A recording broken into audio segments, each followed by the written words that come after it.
Chers amis, bonjour. La vidéo d'aujourd'hui m'est arrivée d'une façon inédite, différente de celle des précédentes. Toute la matinée, j'ai senti quelque chose qui grondait, qui grognait à l'intérieur de moi. Et en même temps que cette grogne, elle cohabitait avec une grande joie qui avait envie d'exploser, beaucoup de rire, une énergie absolument euh, étonnante et puissante. Bon, que la joie soit là, c'est bien, je laisse faire, mais qu'il y avait cette grogne et j'ai regardé qu'est-ce que c'était que cette grogne. J'ai regardé à qui elle appartenait. Est-ce qu'elle m'appartenait à moi? Ou est-ce que j'étais connectée sur plus grand que moi, sur une collectivité plus grande? Eh bien, elle est connectée sur les deux. Je sens en moi cette grogne, ce y en a marre, ce ça suffit. Et là, il y a mon pied qui se pose par terre et qui dit terminé.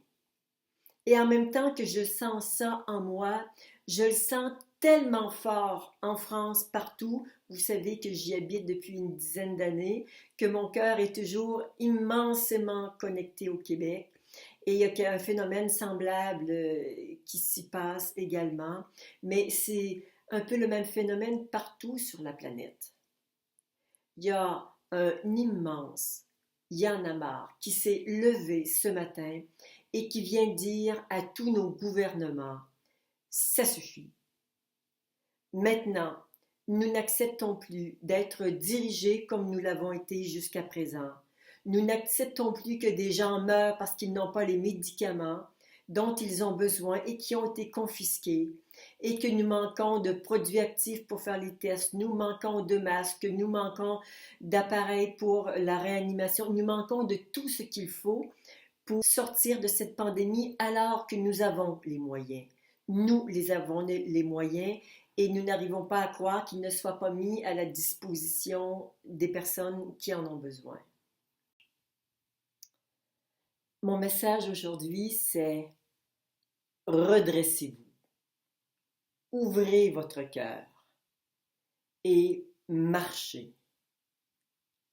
Nous avons besoin de cette énergie de l'homme nouveau, de cet homme libre, intègre, audacieux et engagé pour créer le monde dans lequel nous voulons vivre, le monde que nous voulons laisser à nos enfants et à nos petits-enfants.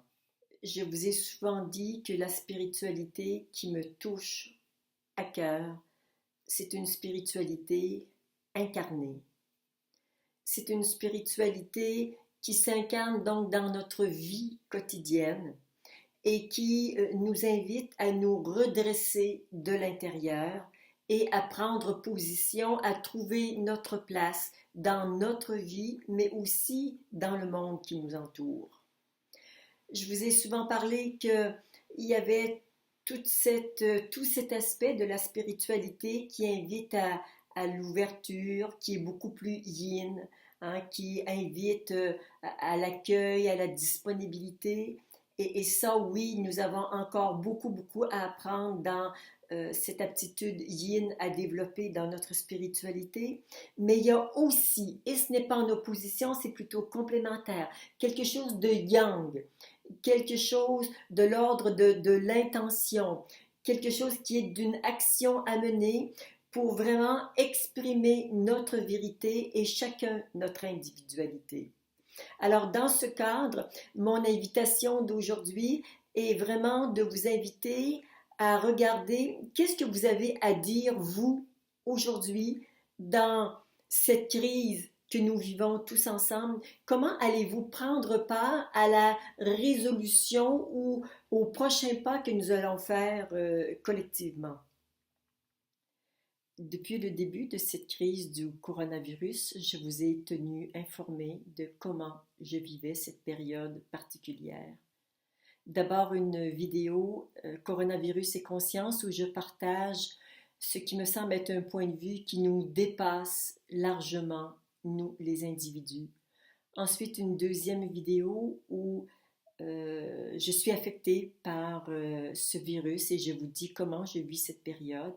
Et ensuite, je vous dis que je me sens beaucoup mieux et que tout est rentré dans l'ordre. À travers cette période, j'ai souvent partagé sur Facebook des pensées plus positives, des remises en question, mais toujours dans un élan de trouver l'aspect positif de tout ce qui m'arrive et de tout ce qui nous arrive.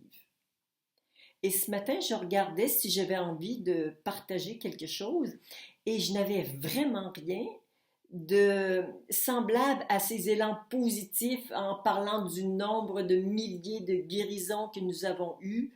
Non, aujourd'hui, pour moi, c'est plus le jour, c'est plus le moment de partager le positif, mais c'est le moment de partager vraiment cet élan intérieur pour exprimer à nos dirigeants ce que nous ne voulons plus, mais surtout ce que nous voulons. Pour vivre vraiment une spiritualité incarnée, il ne s'agit pas que de tourner son regard vers soi, d'aller travailler les aspects de soi qui sont mis en difficulté lorsqu'il se produit un phénomène extérieur. Oui, ce principe de regard à l'intérieur, il est important et toujours absolument nécessaire. Mais une fois que nous avons suffisamment regardé, nous sommes prêts à poser notre pied par terre et à dire exactement ce que nous voulons, voir ce que nous exigeons de la part de nos gouvernements, parce que nous sommes saints et que cette intention, elle part non pas d'un conflit, de la rage ou de la peur, elle part d'un espace en nous qui est silencieux, qui est sain et qui est pur. Donc, il ne s'agit pas de partir en guerre, mais simplement d'être dans une expression juste, mais puissante et radicale de ce que nous savons être juste et la vérité de ce que nous voulons vivre en tant que citoyens. Je vous remercie.